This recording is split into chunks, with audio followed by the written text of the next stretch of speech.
Good afternoon, and thanks for being here. We're excited for you to experience this Better Together One Voice Conference event designed just for you. To kick things off, we'd like to first thank our sponsors. Check them out up there, and let's give them a round of applause, because without them, this conference would not happen. These are businesses, individuals, and industries, and you want to make sure that you thank them, because we want this event to grow bigger and better every year, and they are critical to the success. We also want to recognize our exhibitors right outside. They're outside this room in the Expo. Stop by and see every one of them. Find out what they have to offer and how they can make your experience in animal welfare better. They've got some great experience, great items, great services, and they're critical to the success of this event too. Now, I'm a past board member, and I'm currently involved in the Michigan Pet Alliance membership committee. And in a few minutes, the Michigan Pet Alliance CEO, Sarah Devaney, will be here to share opportunities available for you to get involved. There is a table right outside there. I flagged a few of you down. I saw you. Sign up to get on those committees, get actively involved. You'll learn some great connections and also help advance the mission of this organization, which in turn we all win. After that, my friend, your friend, and a champion of animals everywhere, Kathy Bissell, will share with us the life-saving work she is doing with the Bissell Pet Foundation. Then I'll be back. You can't get rid of me yet. Then I'll be back to preview this exciting event for you. And of course, give away some prizes. But right now, it is my great honor to turn things over to the chairperson and founder of the Michigan Pet Alliance, Deborah Schutt. Thank you so much for being here, Michigan pet lovers. Woo! Oh, come on. It's like, yeah.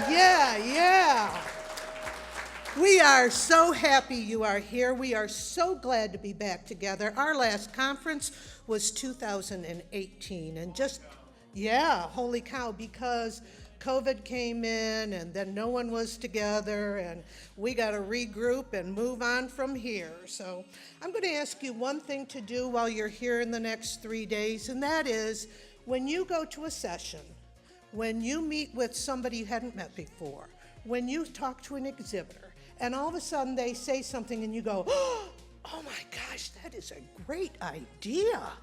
I want to do that in my shelter. I want to do that in my rescue. Oh my goodness, I just want to do it as an advocate. Write it down. You may be quizzed at the end. So I'm going to tell you a little bit about the Michigan Pet Alliance and the who, what, why, and how do we get from MPFA to MPA. Okay, it's 2002. Can you remember back that far? I sometimes wonder about myself. And there were several fosters with a very large shelter organization. And those fosters were getting together outside of doing their fostering, and they're talking to each other, and they're like, have you noticed how they don't market any of the animals? Have you noticed how they don't use electronics? And we all did that in our jobs, and it's like, why aren't they doing it at the shelters? So we started talking and said, yeah, we can foster, but maybe we can bring some other talents or abilities to the group. So one owned a marketing company, one was a planning consultant, another had a background in physical design, and so we went to the shelter CEO and said, use us, and they said, go away. They weren't interested, but those volunteers just said, the idea is good. Who wants it? And so one of the volunteers, we won't mention any names, was making a presentation to the Oakland County Board of Commissioners, and not related to animals whatsoever. And what happened is that the vice chair of the Board of Commissioners was resigning to run the animal shelter. Well, that volunteer had a good relationship with that guy and said, "Hey, Larry, do you want some help?" And Larry's like, "Absolutely, come on, let's help me with the shelter," because he had an idea that things could change. So from the year 2003 to 2008, 2003 is when the Oakland Pet Fund was born. And they worked with the director to do a whole lot of things that to you right now will say, "Really? That was a big deal?" One of the first things was to rebrand the shelter. It was animal control. How many people want to get those animals under control? So we said, how about an adoption center? That sounds like someplace someone would rather go to. And we help them conduct large-scale adoption events. This might also sound like out of the box, not. But at the time, rescues were here. Shelters were here.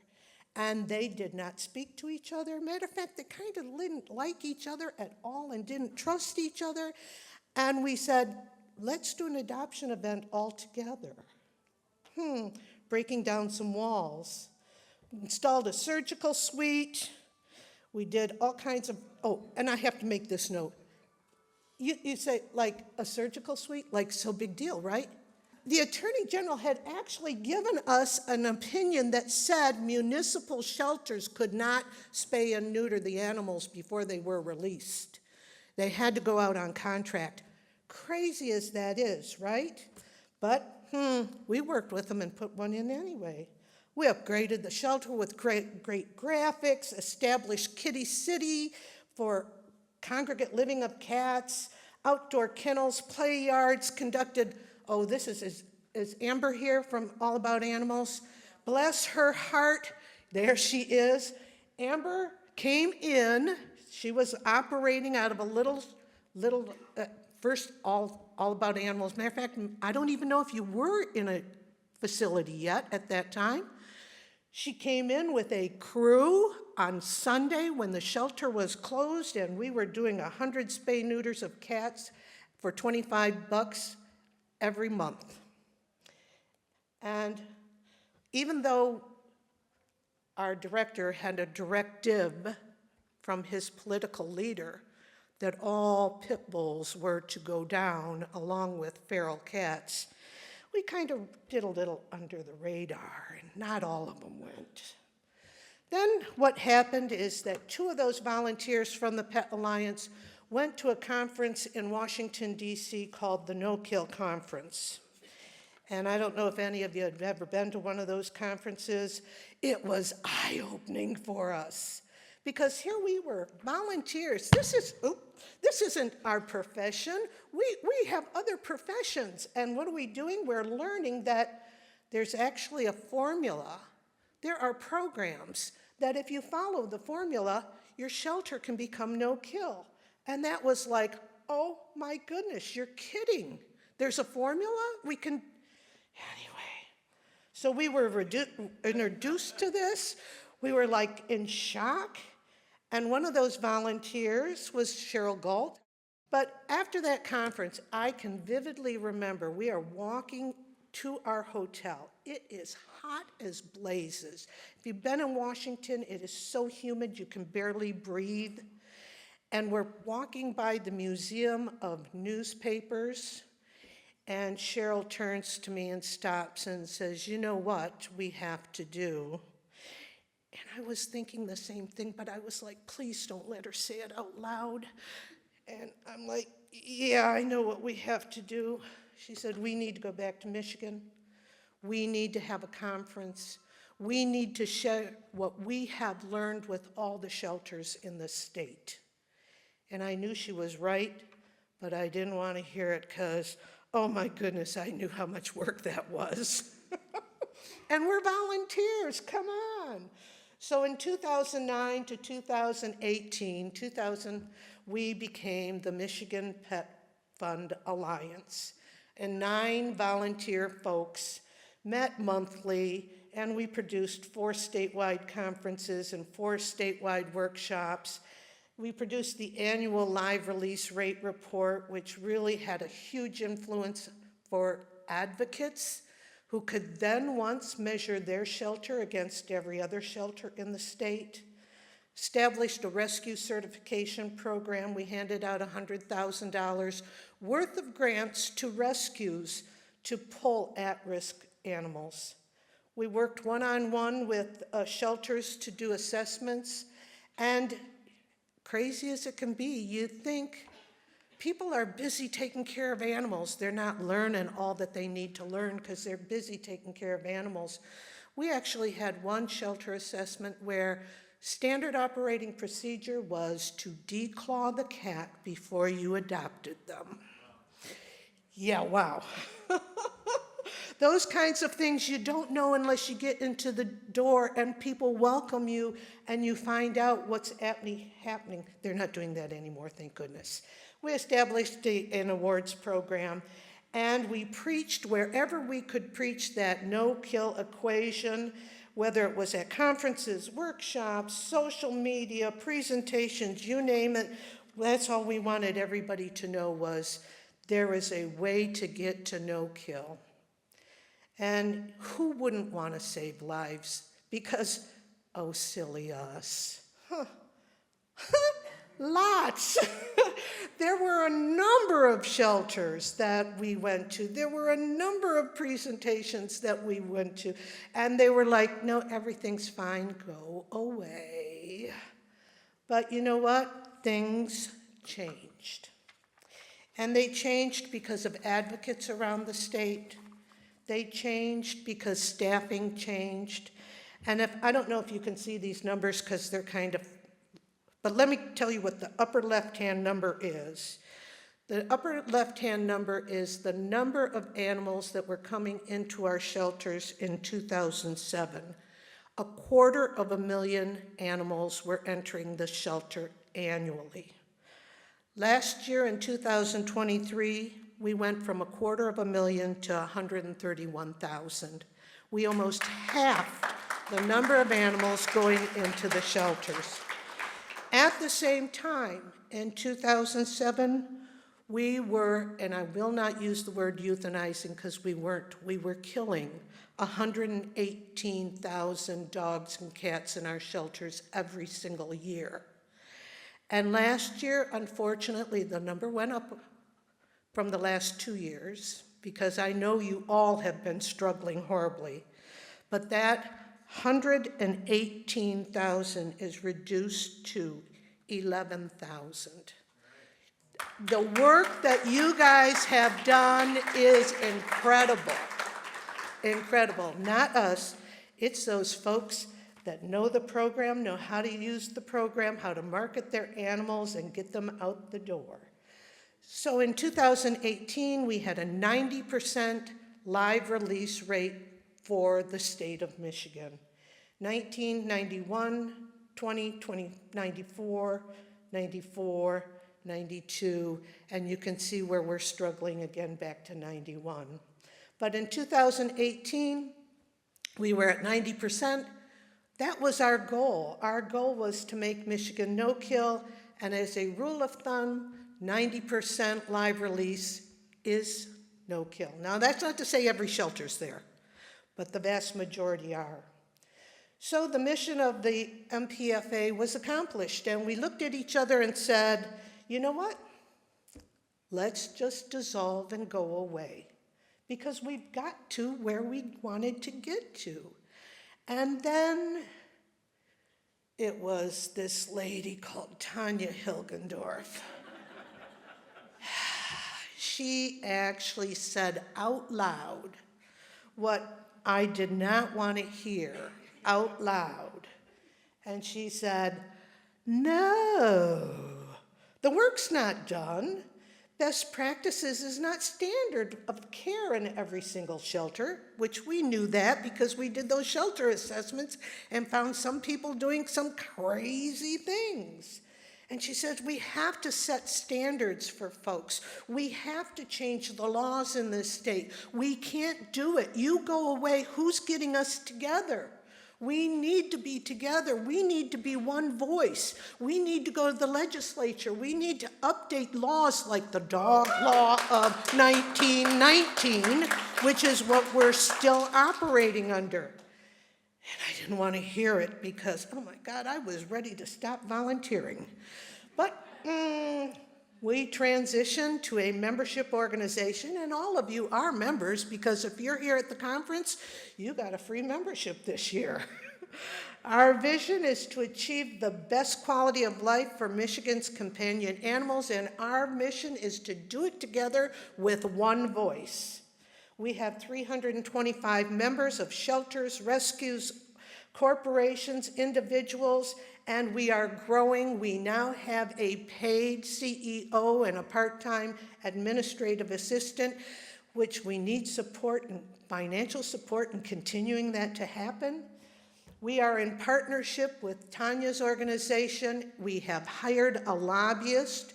We actually are meeting with the legislature. We are encouraging our members to be on committees. There are all kinds of committees you can join in and go to the membership table and be part of. So right now I want to introduce to you our CEO, Yahoo, Sarah Devaney.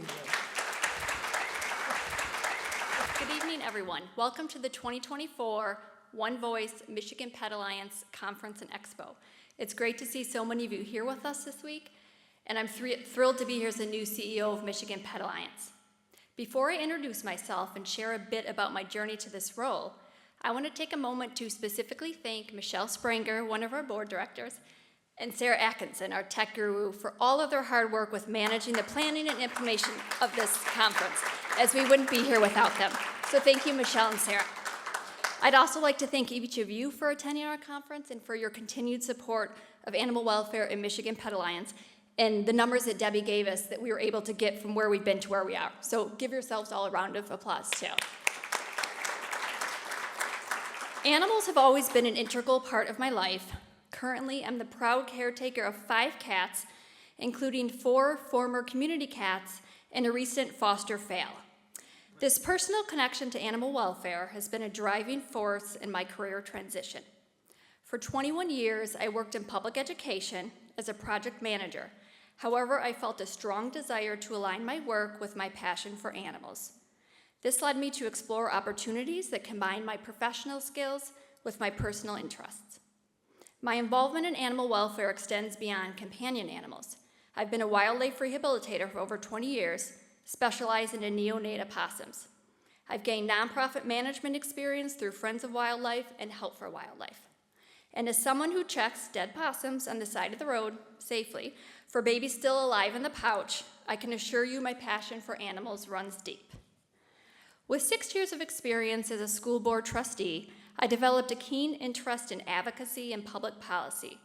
I have experienced firsthand how strategically approaching advocacy efforts can benefit those most in need. Additionally, my experience working with diverse stakeholders as a school board trustee allowed me to realize the importance of building partnerships to advance an organization's mission and vision. Moving forward, I envision cross-sector collaborations and forging partnerships beyond the animal welfare sector, such as with educational institutions or community organizations, potentially leading to innovative programs.